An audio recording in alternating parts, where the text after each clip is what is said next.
This is Neon, and I am here with a very special guest, animation veteran John Celestri. Say hello, Mr. Celestri. Hi, Neon. Hello. All Thanks right. for having me here. Mr. Celestri is going to talk about his experience in the animation industry. Yeah, he's been working in the animation industry for a very long time, and he's got a lot of stories to tell, I'm sure, and we cannot wait to talk to him. So first, we got to give a quick shout out to our sponsor, and then we'll be right back. Thinking about printing your own comic books, graphic novel, or manga? We recommend our friends over at Print Ninja. We've been using Print Ninja as long as they've been printing comics, and both the quality and price is excellent.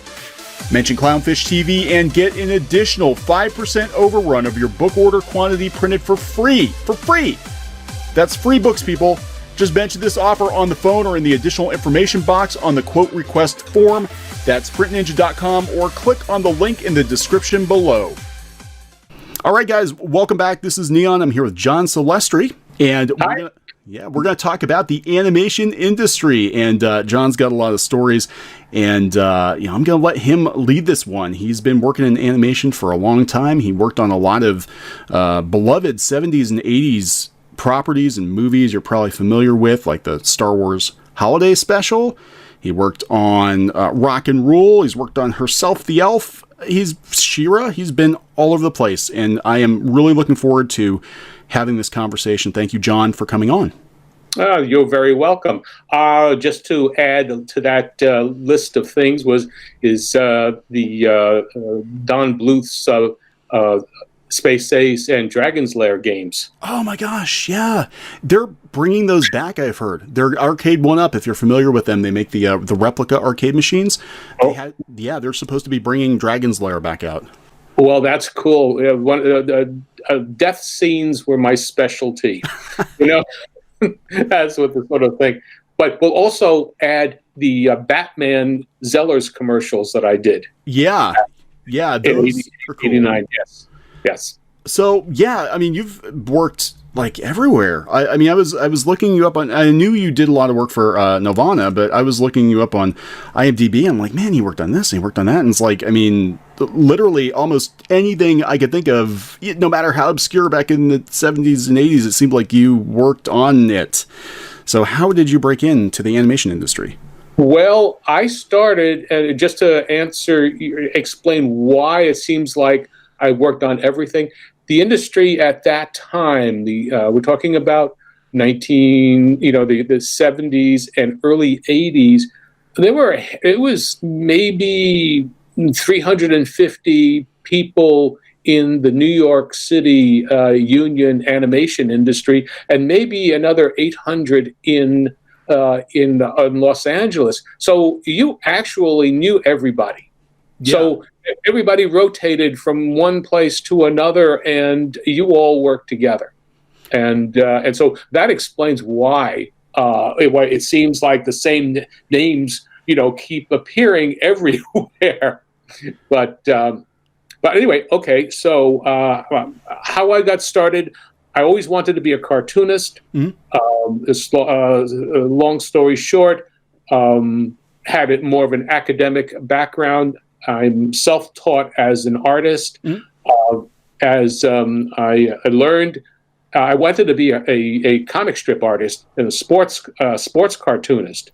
This was during the days of the 60s, where in New York City had about 7 newspapers, and everybody had their own cartoonist and what have you then. So I thought, well, I can get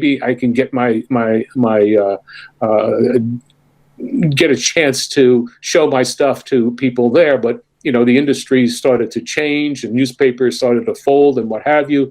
I discovered late in my academic career, in terms of being, like 21, 23, 22, 23 years old, that I could do fast sketches. Mm-hmm. And that's how I learned. I found out that I could do the animation posing, picking up movement, think of that. And so I said, okay, how can I use this talent? And I said, I went to the Lincoln Center, the Alice Tully Hall the 50th year retrospective for Disney, and that's when we're talking about when he did the Alice films. Yes, okay? yeah. So we're talking, it's 1973 1973 that happened. So yeah, from the 20s, and so I saw Peter Pan, there, and they're screening it, and I said that's what I want to do. And that's when I decided I wanted to be an animator. But I was, I'm 24 years old at the time. Yeah. So that's kind of late to start thinking about doing that sort of thing. But it's so weird how things have changed, because now at 24, a lot of kids are just, getting out, they're going into grad school or just getting out of college, or it seems like a lot of people now aren't even getting into the industry until they're at least their mid-20s, Well, yeah, but it was again, the 70s are a completely different time. We're all back then we were just itching to get out of our apartment, out of our family's places, and getting our own places and whatnot. I was living on West 74th Street in Manhattan in 1972. Oh my gosh! Yeah, and what's that cost now? The rent for my apartment back then was on the fourth floor of a 4-story walk-up renovated brownstone on West 74th Street. It was about $265, a 2.5 room apartment. Today, that's going for like 10 times that amount. Oh, easy. It's crazy. So you're in New York, you want to be an animator, and I'm out and I have this pulled up for the people watching this. I'm going to put a link to his Indiegogo campaign. I saw a rejection letter from Disney on here. Yes. You tried out for Disney and you were rejected. I tried out for Disney, yep. If you could see that, what I did was I went to I was looking for what kind of school would teach me animation, and the only thing that I knew of that was, there was a part-time thing, or I was just trying to learn something, was School of Visual Arts, and it had I did a summer course. It was only 6 weeks, one night a week. And it was like, 2 hours, one night a week for 6 weeks. And that's how I learned animation. I learned some basics there. And it was taught by an old Terry Toons and Popeye layout person, Terry Toons and Paramount Fleischer.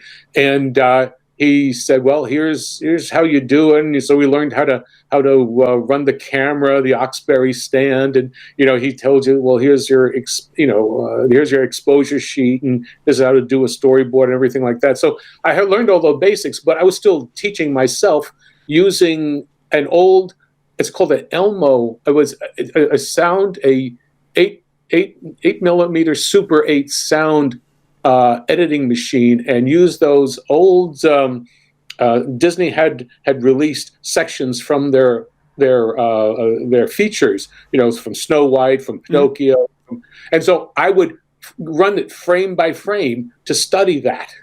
Okay, and that's how I taught myself. Yeah, I mean, we're talking, we have a lot of younger viewers. I don't think you realize this is before even VHS. This is before you could just pause on a frame to learn how to draw things. It was a lot harder. You guys have no idea how easy you have it with the internet now. Oh yeah, well, you couldn't get the material. Yeah, there was nothing to. If you were lucky, if you could get, because they pirated films was a real, they cracked down hard on that. Yeah, back then, But anyway, so they released these home versions that you could, show at parties and what have you. So I learned that, and then I got a chance to get hired on. What I did was I did my film. I did two pencil tests, and sent them off to Disney, and they came back and said, "I'm sorry, you don't draw well enough, but you have a good sense of entertainment." So that was fine. But 5 or 6 months later, I got hired on at School of Visual Arts, rather at the New York Institute of Technology on Tubby the Tuba. I do remember that. Yes. Okay, and that was staffed by all of these old Popeye and Mighty Mouse and Fleischer animators, Okay. and that's where I learned for 14 months every day, learning how to in between, how to clean up, and then they would I'd bring in an animation scene of my own, and they would flip it, and they'd give me pointers and such. So that's how I really learned. Yeah, I mean that's one thing that's really lost today. We talk about education, we talk about learning, and back then, and I think we need to reinstitute this, that we don't see a lot of like a real apprenticeship. People, they go to school now, they get their degree, and they get thrown into the workforce, for better or for worse. But especially with animation and with comics and in any art form like that, there was mentoring and apprenticeship. Oh yeah, you were part of a team, or at least you were part of a crew where you could go to somebody who knew a lot more than you did. Yeah. Because no one really, unless you were a really top-notch animator, you worked in studio. You didn't work at home. So there was always this back and forth, which is what we did at Nelvana. So that's that's down the road a bit. So that's how I got into the business, and after doing that, I got onto Raggedy Ann and Andy, which was being directed by Richard Williams, who directed Roger Rabbit, and so I got my chance, to be an assistant, a cleanup assistant, and a supervising assistant on that, and it's from that way. Then I got, actually, I was given, I got a letter from Friz Freeling, who was looking for young talent to go to California, or to. I got the letter said, if you're ever in California, please look me up, and if you're looking for an animation job, come and see me. And that's how I got hired on. It was Friz who hired me to work on on Baggy Pants and the Nitwits and was it What's New, Mr. Magoo? Yeah, no, that was a whole nother. Yeah, they were kind of had their own. Definitely had a house style, as I recall. But it's interesting. I want to backpedal a little bit to Richard Williams, who sadly passed away last year. Yes, and I don't know him. I've never met him, but he is considered like the animator's animator. Right, he's a legend. Right. I mean, what The Thief and the Cobbler took, it was still never finished, right? It was like 30 years, I think they worked on that. Well, he sponsored, that was his baby. Yeah. And, as everything else in Hollywood, the babies get, they're thrown out with the bath. And things changed, and he did so much. He ran his commercial house in England, London, was a Soho, and he poured everything, his personal money, into the film to do that. He spent 15 years. He was trying to get money left, right, and center to do his film. Yeah. So if only they had Indiegogo. It got messed up, yeah. Yeah, if only they had Indiegogo or Patreon or Kickstarter or something like that back then. Again, kids today, they don't know how easy they have it compared to how it used to be.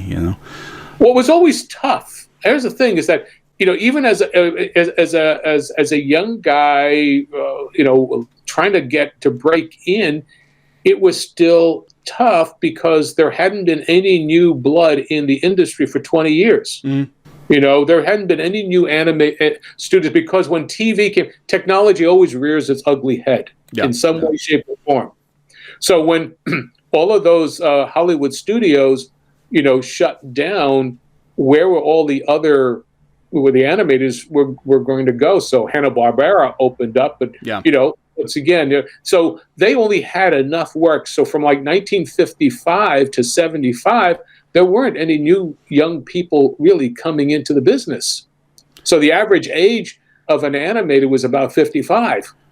Yeah, well, there's a reason they call them the Nine Old Men, right? Because they have any new blood for a while. But yeah, I mean that is true, because you look back, you look back at a lot of the great animated movies, and you see the same names come up again and again and again and again, and it's definitely it's a different time, but it took, like you said, it was very hard. It was a very hard industry to crack and to master. Yeah. So now you're working for Friz Freleng, okay? Yeah. After Raggedy Ann, which is vastly underrated movie, by the way. I remember watching it all the time when I was a kid. And then what happens? Okay, well, I had done a detour between Raggedy Ann to Friz Freleng. I worked at Nelvana up for Jerry Potterton. Now that name is it should be interesting, because he worked on Yellow Submarine. Oh, okay. He took over. He replaced Dick Williams as the supervising director because we were behind schedule, over budgeted, and needed to cram it through. And so he came through. This is December. I mean, he had started up. He had taken over for about a few months prior to that, in October, September of '76. And we're working away like crazy. He comes into my room where we're doing overtime, trying to crank out the scenes. And I thought he was going to ask what was my schedule like? How quickly could I get through with this? He said a friend of his in Toronto had an animation studio, and they needed an animator to replace an animator who had broken his wrist, and they needed somebody. And I was expecting one of my in-betweeners to say, well, he'll go there. This person was Canadian and was from Montreal. Mm-hmm. And he said, I don't want to go to Toronto. So I said, I'll go. Okay. And that's how I got up to Nelvana. Well, that's what was funny, because when we started talking, I'm like, well, clearly he's in the States, but I'm like, how did he get to Nelvana? Is he Canadian? Did he move down here? What happened? No, well, that's the story. That's how I got involved with Nelvana. So I did. I worked on A Cosmic Christmas, mm-hmm. which is the film that George Lucas saw that from Nelvana and said, I want them to do the Star Wars Holiday Special animation. Okay. And I did the spacemen in the Cosmic Christmas, and the three the parents, Mom, Dad, and Granny. So there's all of that comes into the mix. He sees that at a screening at Viacom, where Nelvana was the animation arm was going to do a series. They had signed a contract to do a series of holiday specials, and A Cosmic Christmas was the first one. So anyway, I'm in at the Patty now, okay, mm-hmm. and I get a phone call, and it's one of the producers from Nelvana asking me to come back to Canada, as a full-time job on staff, and I'll get all the paperwork and everything, and and relocate totally up to Canada. Wow. For that. Okay. That's how I got involved with Nelvana, and it was through knowing working at the various. The best way I can explain it is I got to work with the old pros from the 30s and 40s, and that's that's where my training comes from. And again, this is I don't mean to be controversial about this at all, but Frank Thomas and Ollie Johnson, two of the 9 old men of Disney, they said that it takes 10 years to become an animator. Mm. Okay. And I learned, and everybody complains about that. And they said, well, I understood it, because it takes about 5 years to learn the basics. Okay. Yeah. To be solid in your basics. And it takes another 5 years to hone your craft. Mm. And then but after 10 years, you really have it at your fingertips. That's where that's how it really worked out for me personally. But when I was hired by Friz Freleng, as an animator, even if it was a junior animator, it was still as an animator. It was a journeyman animator. Yeah. It was a validation saying that you can animate, because he was looking at my work. Yeah. And it was, and again, I'm backtracking a little bit. That is, then while I was before I got the order, the request to come back and to Nelvana, I tried to reapply to Disney. Okay. And I was saying, okay, well, I've got. It was only like 2.5 years between the 2 years. I had my the letter of rejection. So I said, okay, I've got 2 features under my belt, a season with Friz Freeling on as experience. I said, well, I should be able to at least get a consideration. Turns out, according to them, I was too old and too experienced to be molded by Disney. That doesn't surprise me. Actually, it doesn't surprise me at all. That's why I never went to work. I never worked at Disney. So that sort of ties that little story there. Yeah, they I don't think it's really the case so much now, but I know for the longest time that they had a Disney way of doing things, and you were basically, if you had the raw ability, they would take you, but yeah, they wanted you to do things Disney's way. And, if you're too old, it's kind of like Yoda in Star Wars, too old for the training. You're too old for the training. It's probably just an excuse, but, because older people do cost more. But I think... Whatever, yeah. But, no, I understand. So, okay. So where are we at now? You took the roundabout. You got rejected by Disney again. Yeah. And so now I go back. So then I get the phone call a couple of weeks later from the Nelvana producers, and they said, "Oh, we want you to come in and animate full time for us," because they were already getting ready for to do in the long run their feature, Rock and Rule. Yes. They hadn't really called it Drats yet, hadn't done anything, but they knew that they wanted to do that, so they needed people with experience to do that, and I was the only one they knew of that had 2 features under his belt. Rock and Rule, for those of you who don't know, okay, it's actually one of my favorite animated movies of all time.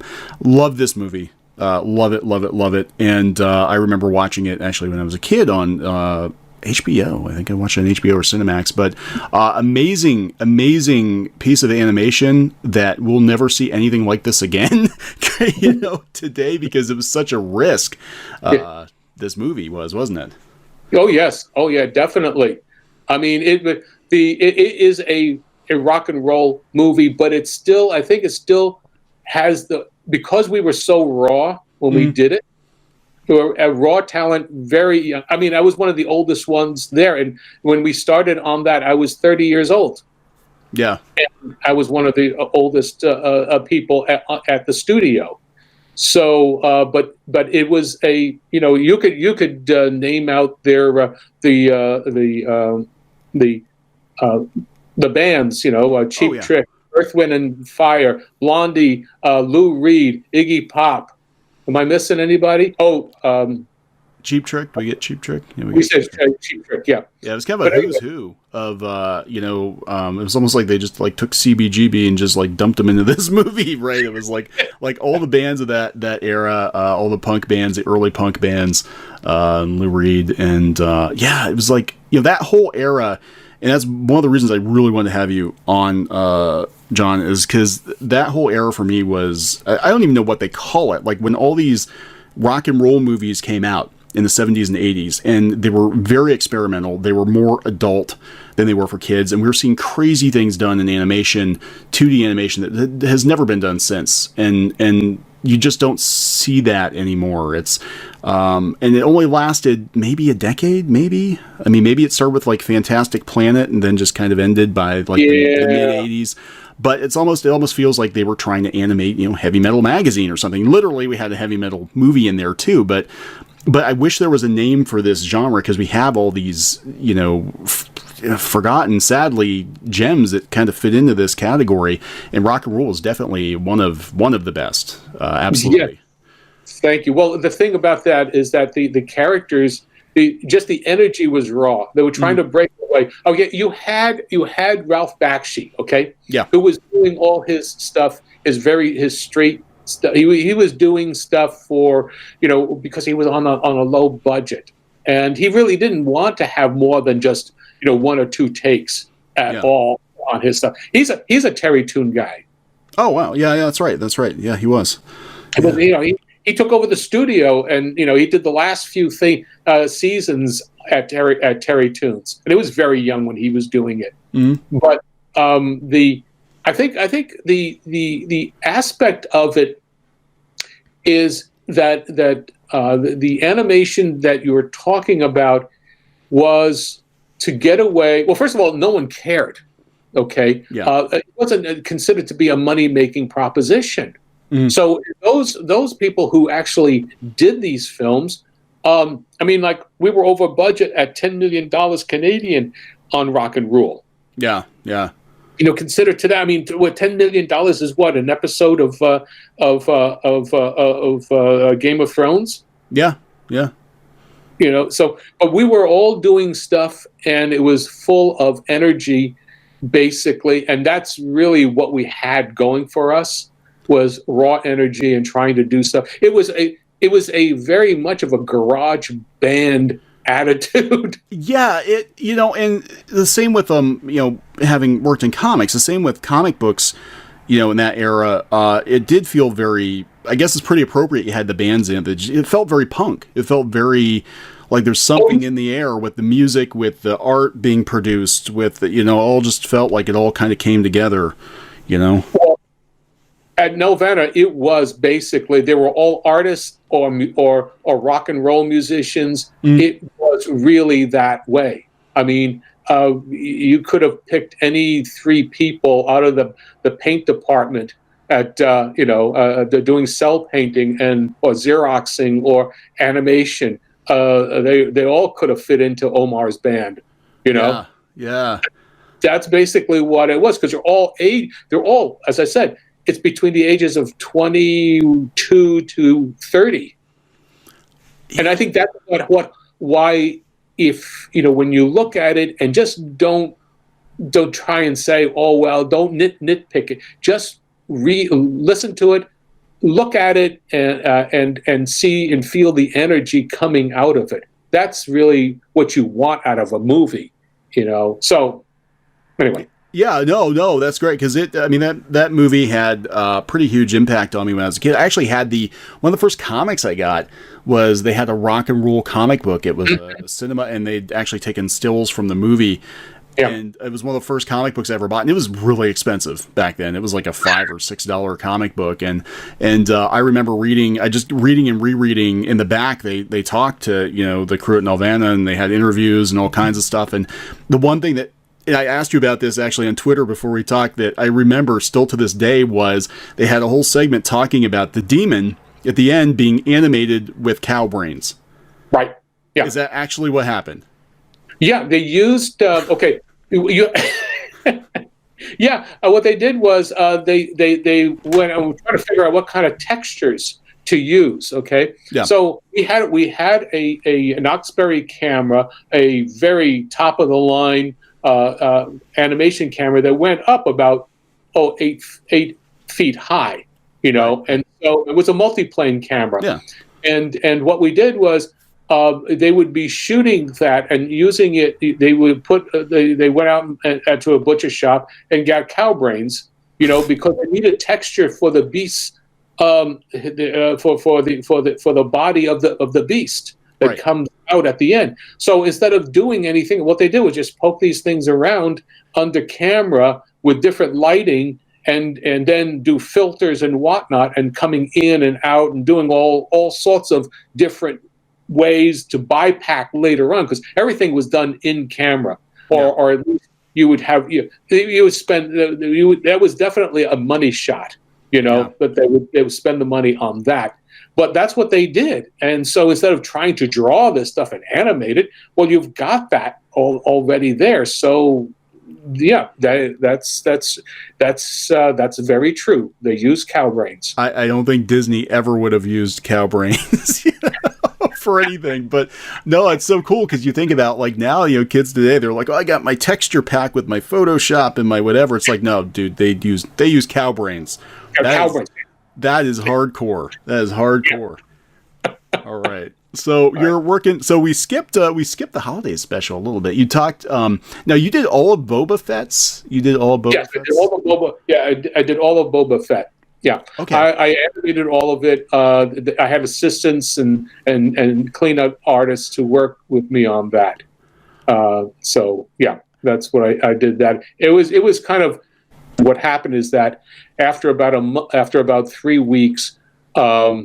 I did a whole bunch of scenes, and I come back into the studio, and I was away for Thanksgiving, and came back, and I was told, well, we need you to do the hero, Dan Mouse, because the animator who was doing it couldn't handle it, and he left.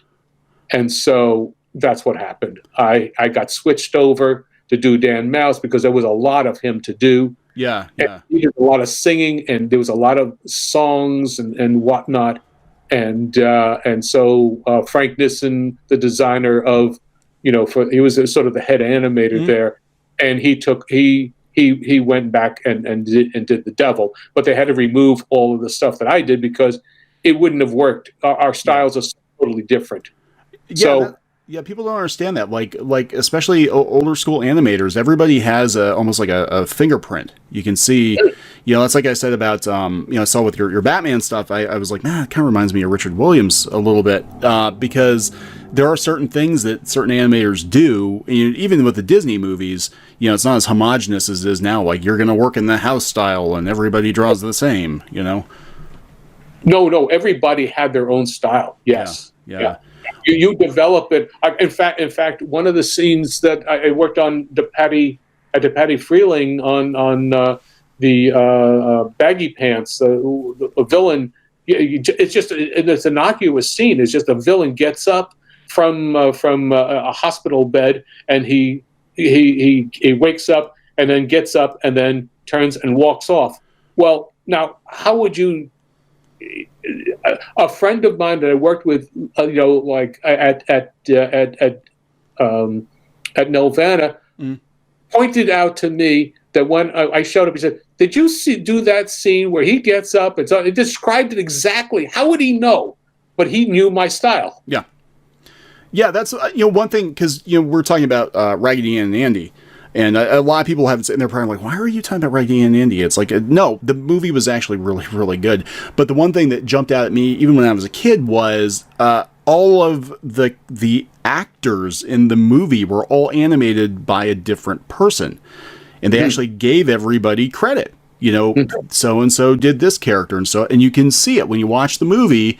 You can see there's a difference in style between the different people working on it. I mean, it all works, but it's not like now where a lot of these movies, it's like they could just replace people and you would have no idea who's doing what scene. Yeah, well, and that was the case. I mean, you were, some people could not handle all of the same the characters, so they had some people working under them.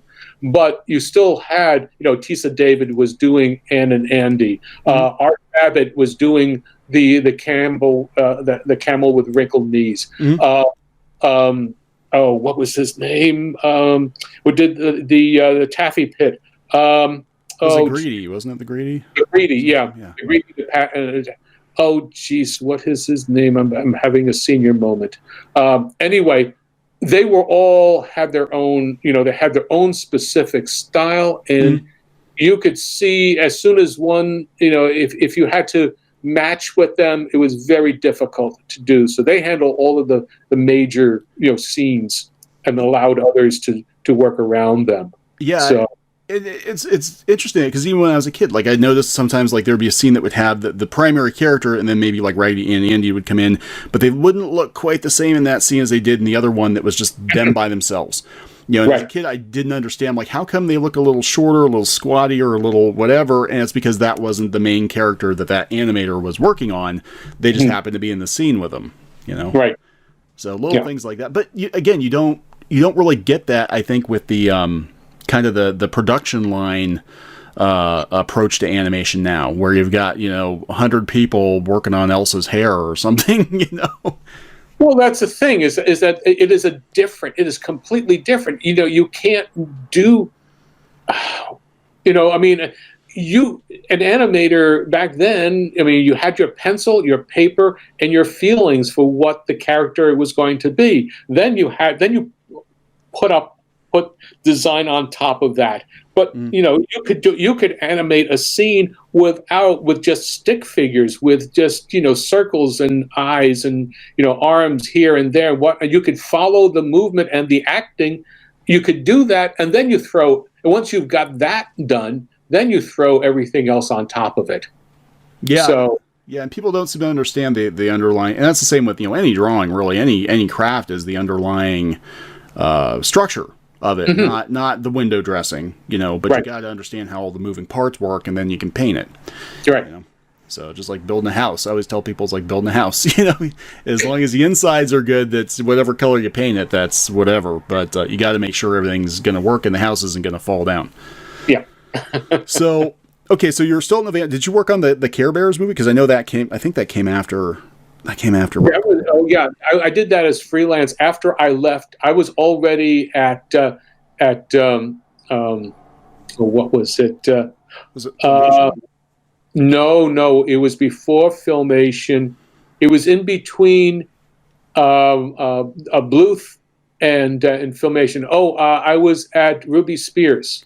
Oh, Ruby Spears. Okay, that was like now. Okay, I always got confused. Ruby Spears' relation to Hanna-Barbera is what? Because they were jobbers. They did outsource material. They were a union shop.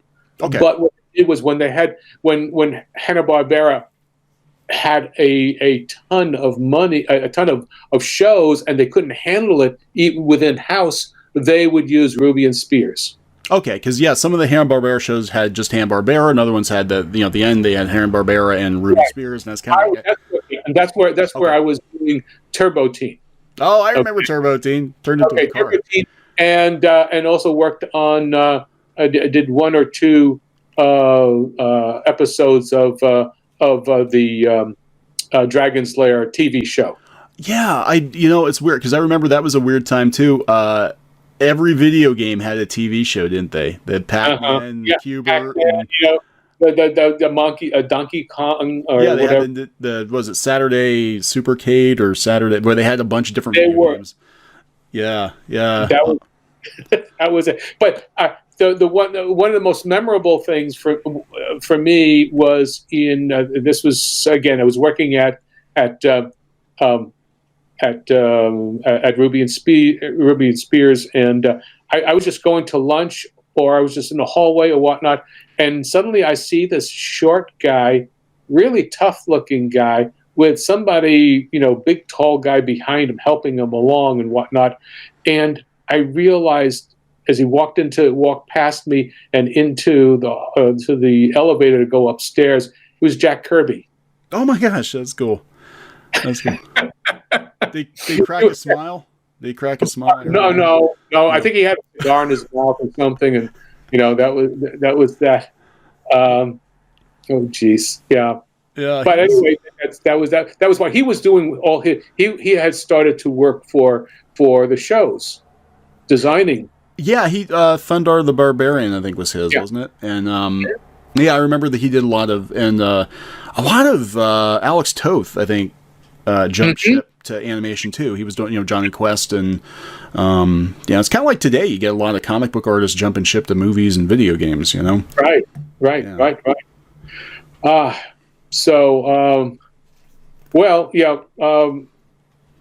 the thing with the Star Wars Holiday Special, we had a very short turnaround time. Yeah.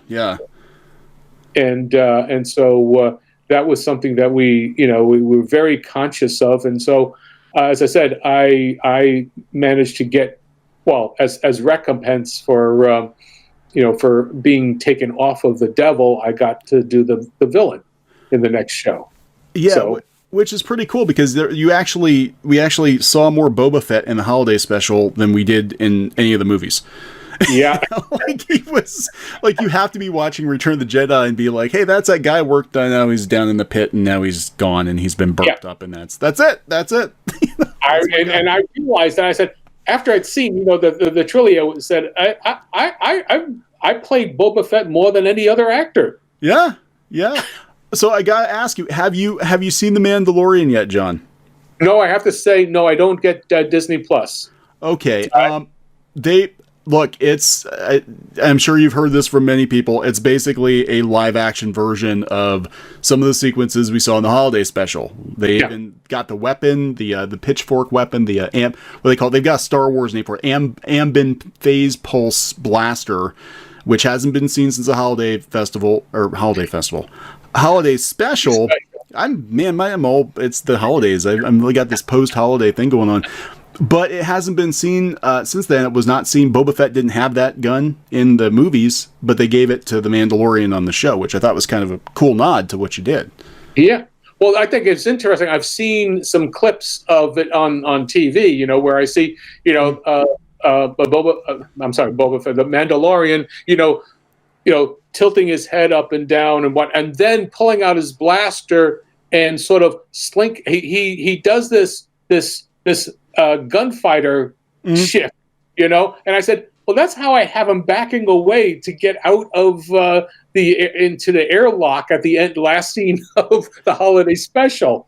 Yeah, it was really straight. Like, watch. I love The Mandalorian, by the way. I don't like the Disney sequel trilogy at all. That's a whole nother. That's several hundred videos we've done. But I did like. We did like The Mandalorian, and watching it, yeah, I was just like, that's from the holiday special. That's from the This is basically the holiday special in live action, is what this is.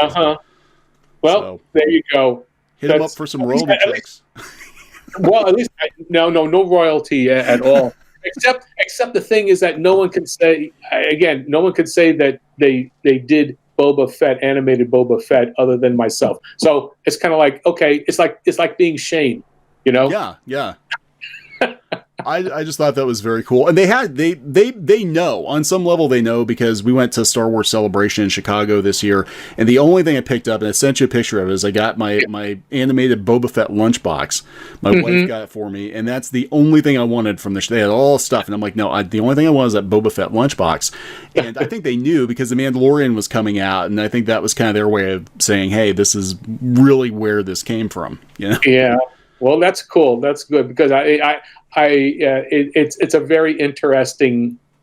It's you just say, okay, I did that. That happened, and you just say, okay, that's part of my that's part of my DNA or whatever. I don't know. Well, it's cool though. It's cool that they've got so many references to it, and I think I heard they were going to bring it on Blu-ray or something, the holiday special, after all these years. But well, maybe they should just do the short. I mean, that'd be done that way. So. Did you work on droids or Ewoks, or was that after? No, I was asked to direct, to be the go-between between Nelvana and Lucasfilm, to do that, to do the storyboards and whatnot. But I knew, that the craziness of what would happen, I just wasn't ready. I just didn't want to do it. That is not the type of, and it wouldn't have been a very good, other than a general, paying job. But I knew what kind of problems there would be story-wise, that having to do the fix-ups of the storyboards and all that. I just didn't want to do it. That was what I consider to be a smart move on my part. Yeah, maybe you dodged a bullet, but I do know that they the droid designs were kind of lifted from the holiday special. Very similar. Yeah, so I mean, obviously it was Nelvana, but I remember, actually I saw the droids before I saw the holiday special when I was a kid, and I was kind of like, why do they look this way? And then I saw the holiday special years later. I'm like, oh, I get it now. It's the same people. Did. So that explains it. But so tell me about you. You did some work for Filmation. We talked a little bit before. You worked on the original She-Ra, and that's something we talk a lot about on the show because it is my wife's all-time favorite cartoon series. Mm-hmm. Well, She-Ra and He-Man, and then worked at on the low budget features that they were trying to do. They were trying to figure out a way to keep things going and doing their versions of Pinocchio and Snow White and what have you. I remember that. Yeah, I remember that. Yeah, they were trying to do it, and this is again before the Mouse Detective and before Roger Rabbit and before the Little Mermaid. This was at the time where when Disney was actually thinking of shutting down the animation department, and so there was really not much money in the business for animation, and so Filmation was trying to not just they were getting a certain amount of money from He-Man and She-Ra, but they didn't own the property, so they were trying to figure out ways of doing what was in versions of fairy tales that were in public domain, and figuring out a way to crack the home movie market, at least doing that sort of thing. So the budgets were non-existent. Yeah. Pretty much.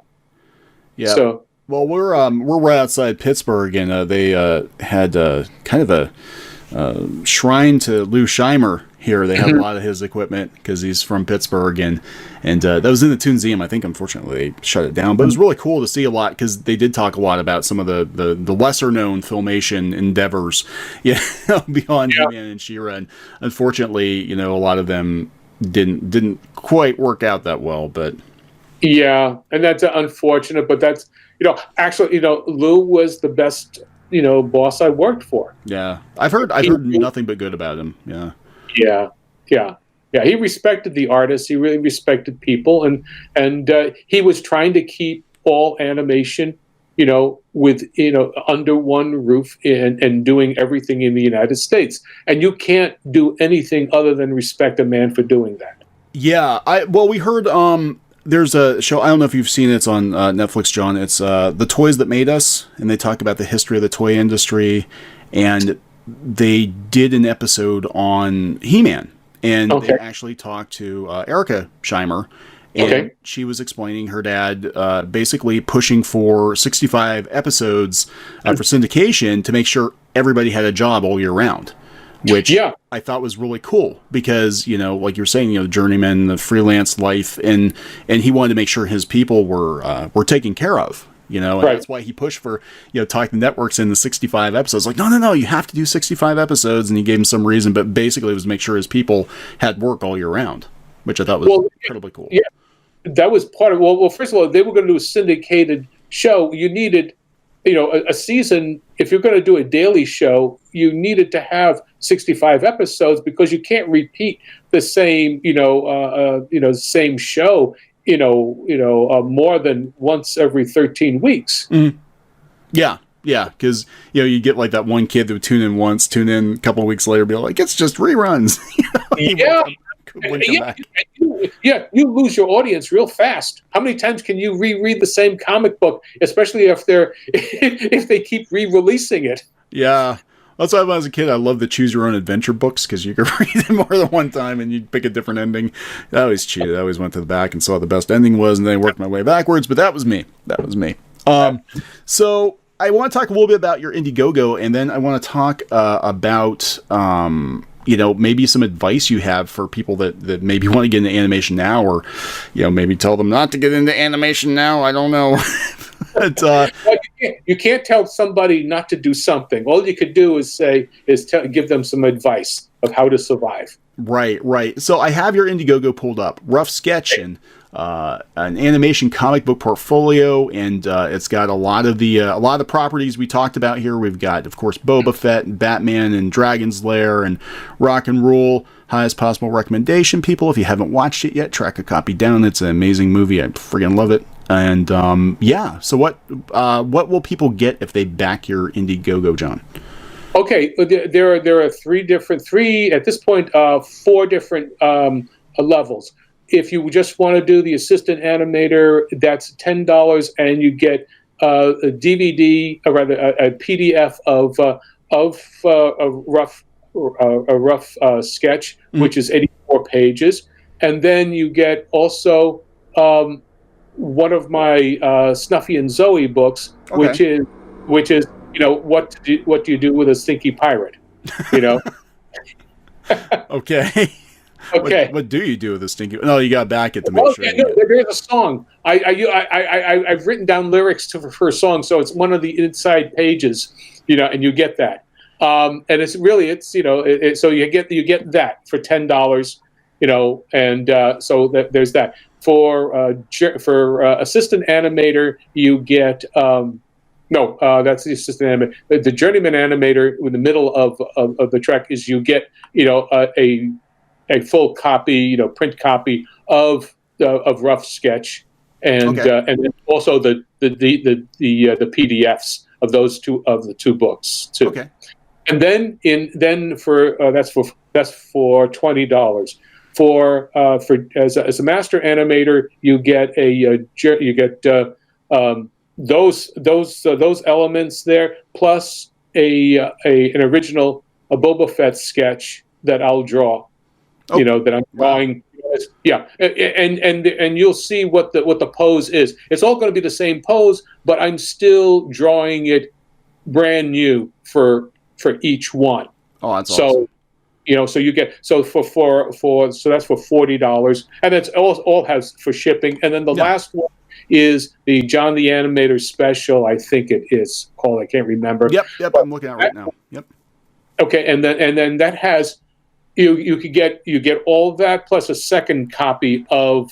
There's some people who wanted more than one copy of the book. Mm-hmm. So this one is $60, and you get 2 copies and the sketch and the PDFs. Okay, that's awesome. Yeah, I'm sure there's a lot of good advice in here, and that's people don't understand. Even in comics and animation, obviously, that they might be like, well, this advice doesn't apply to me. This life story doesn't, because things are so much different now than they were then. But I don't believe that. I think that you can always learn from people who have been there, done that, and you need to know where you've come from to see where you're going. And, we have a lot of people that watch this channel that are really interested in the animation industry now. Obviously, it's changed a lot. A lot of people would say it hasn't changed for the better, but it has become more, I guess, I don't know, it's more assembly line now. But it's always been an assembly line. I think what it is, and I thought about this, and that is, you have to understand, drawing. You have to be able to understand composition. You have to, study composition. Just do, whether you do use pencil sketching or on a tablet or what have you, but understand posing, quick sketch, understand balance of the characters, understand what makes something works, learn the principles of animation, the squash and stretch, time. It's like being a musician. You may just have a computer to do all your manipulations on, but you better understand how how music is made and why those notes sound the way they sound. If you understand all that, then when you're given an assignment, say a computer animation assignment or what have you, you will be able to make something breathe and give life to it without doing a rotoscope or having to deal with relying upon motion capture. Even when you're a kid, even when you're just given fur, well, how does that fur flow? If you're making it flow, how do you make it? How do you give it a feeling of softness? Yeah. It's amazing to be able to do that with a pencil, isn't it? To have all that texture and life and movement. To be able to do that with just a plain old pencil. Mm-hmm. Mm-hmm. And I think a lot of people, with digital technology, I can't say anything because I work primarily on a digital tablet now anyway, just because of speed. But there's definitely, I think, something lost when you rely too heavily on technology now to do the work for you. Do the thinking for you. If the electricity goes out, you still have to draw. Yeah. Well, we talked about before we recorded. I'm gonna send you a link to the video. It's really funny just talking about all this. But Toy Story 2, I don't know if people know the story, but we almost lost Toy Story 2 because it was 100% digital, and somebody at Pixar had accidentally deleted the entire movie. And the only reason there's a Toy Story 2 now is because a woman was working at home. I don't know if she's one of the producers, I think, or storyboard artist, but she had an entire copy, a backup of Toy Story 2. And that's the only reason we have that movie. If it had been obliterated, there weren't any cells to go back to. There wasn't any kind of a hard copy at all. So I agree with that. I think you need to have some kind of a hard copy. Yeah. All right. Is there anything else you want to talk about, John, before we go? Well, I'll just give just a plug for the next crowdfunder, which is when I start launching the John the Animator comics, which is I'll start doing my Snuffy and Zoe series and Mega Moose, and it's aimed at basically it's like the types of comic books that I enjoyed reading when I was from the ages of say 5 and 6 up until I was 12 or 13. So it has that still kind of golden age comics in the 50s and 60s kinds of storytelling. One story, complete story in each book. So, and those are my next projects. Awesome. Yeah, it's good to see you doing some comics. We need more comics, good comics. I know, it's funny you mentioned that because I worked on Disney comics for a number of years, and that's one thing I've loved about the Dell comics, the Donald Duck comics, was it was kind of a one and done story, and then we kind of just, sometimes you carry the characters over, but for the most part, you could pick up any comic on the rack and get a complete, beginning, middle, end. And now with comics, it's like, well, you got to buy these 9 comics, and then we're crossing over with this other series, and you've got $150 investment, before it's all said and done. And no, I want to do entry level comics. Yeah. People that get into comics, and the only way you can do that is by not making it so astronomically difficult to get into a storyline. Yeah. So that's my thought. Yeah, no, it's a good thought, and I think more publishers need to think like that, but they're thinking, money and trying to get people hooked. But I'm like, if if it's too expensive and people look at it and they're like, I'm going to invest too much in this multi-whatever arc story, I don't care. They're not even going to pick the first issue up. They're like, right. I'm not going to do this. So, okay, all right. Can you give me some links where people can find you online, John? Well, you could see, on YouTube. You can go to, just type in John Celestri, and I'm there. I got my animation, my YouTube channel, where I do stories, give you lessons on the principles of animation and such. So just type in John Celestri, and you'll be able to find me there. Even if you just type in John Celestri on Google, I'm all over the place.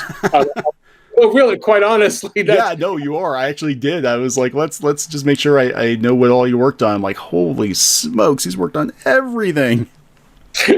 Well, my blog is up. It has a lot of lessons that I did. Is my johncelestri.blogspot.com, and then also it's John Celestri at Celestri John on Twitter. Okay, awesome. Well, I will put links to all that in the description for this video. So, John, you're more than a man, you're a resource. So, and I would absolutely suggest anyone who wants to get into animation or just, drawing to, absolutely check out John's stuff. He knows what he's talking about. He's been doing this for a long time. Thank you so much. Thank you so much for coming on the show. I appreciate it. You're very welcome. Thank you for having me. Okay, guys, we're going to wrap this one up, and we will talk to you later. Thanks again for listening. More news and videos are available on our website at www.clownfishtv.com and on our YouTube channel, Clownfish TV. You can buy official merchandise, Clownfish comic books, and more at shopclownfish.com. If you like this show, please consider subscribing and leaving us a positive review on iTunes and other podcast platforms. If you're looking to help support this show financially, go to clownfishsupport.com. If you would like to sponsor an episode of this show, send us an email at business@webreef.io. This podcast is a production of Clownfish Studios, LLC and Web Reef Media, proudly made in Pittsburgh, USA.